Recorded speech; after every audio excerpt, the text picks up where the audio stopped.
नमस्कार।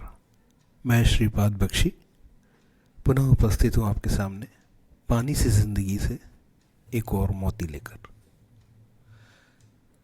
संविधान दिवस के अवसर पर महामहिम राष्ट्रपति श्रीमती द्रौपदी मुर्मू द्वारा न्यायपालिका से जुड़े उच्च अधिकारियों को संबोधित करते समय एक वाक्य कहा जो दिल को छू गया।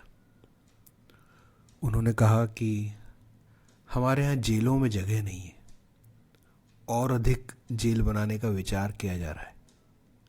यह कैसा विकास है।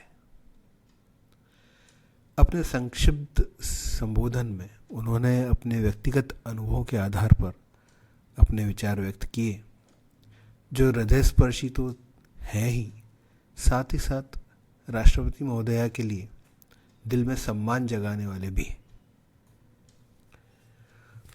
उपरोक्त विचार किसी राजनेता के नहीं है, इसलिए 5 वर्ष के कालखंड में ही किए जाने वाले कार्य नहीं है।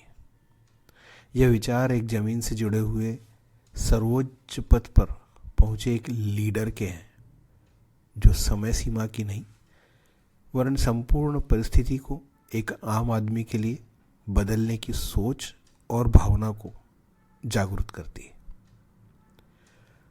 आज की न्यायपालिका की स्थिति किसी से छुपी नहीं है। किसी को सिर्फ झापड़ मारने के अपराध में कोई व्यक्ति सालों साल जेल में पड़ा रह सकता है और सरेआम किसी की हत्या करने वाले व्यक्ति भी पैसे, जानकारी के बल पर साक्ष्य के अभाव में बिना जेल जाए पूरी जिंदगी काट सकता है।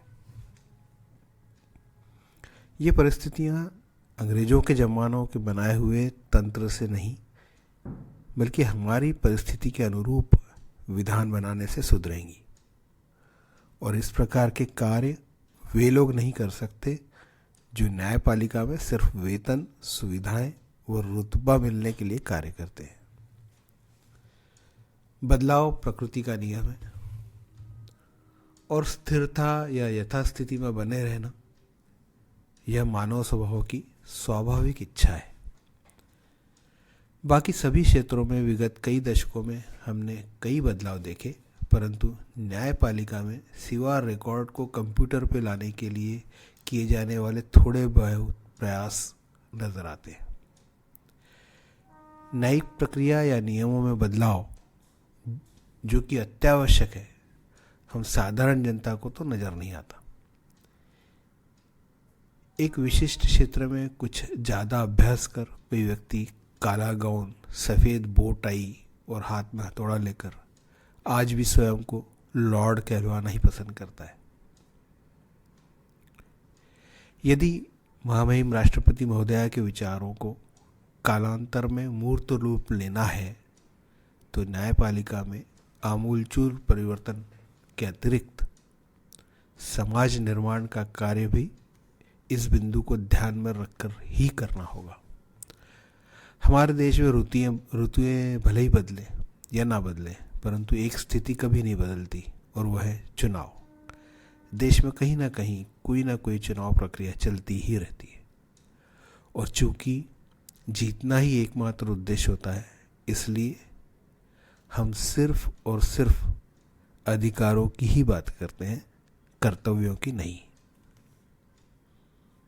पर हम नहीं भूल सकते कि जब कोई व्यक्ति अपने कर्तव्य से विमुख होता है तभी कोई घुसपैठिया हमारे देश में प्रवेश करता है, तभी नकली पासपोर्ट बनता है, तभी नकली आधार कार्ड बनता है, तभी कोई अरबों रुपए लोन ना चुका कर भी देश से भाग जाता है, तभी कोई भ्रष्ट आदमी जिंदगी भर भ्रष्टाचार करके भी बचा रहता है, तभी कोई प्रदर्शनकारी संपत्ति को नुकसान पहुंचा सकता है।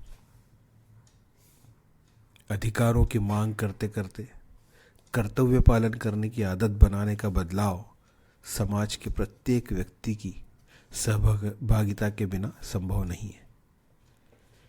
नई पीढ़ी से इस संबंध में बहुत उम्मीदें हैं जो आशा और विश्वास दोनों ही हैं कि जरूर पूरी होंगी। जय हो। आपको यह विचार कैसे लगे, आपकी प्रतिक्रियाओं के माध्यम से जरूर साझा करें। धन्यवाद।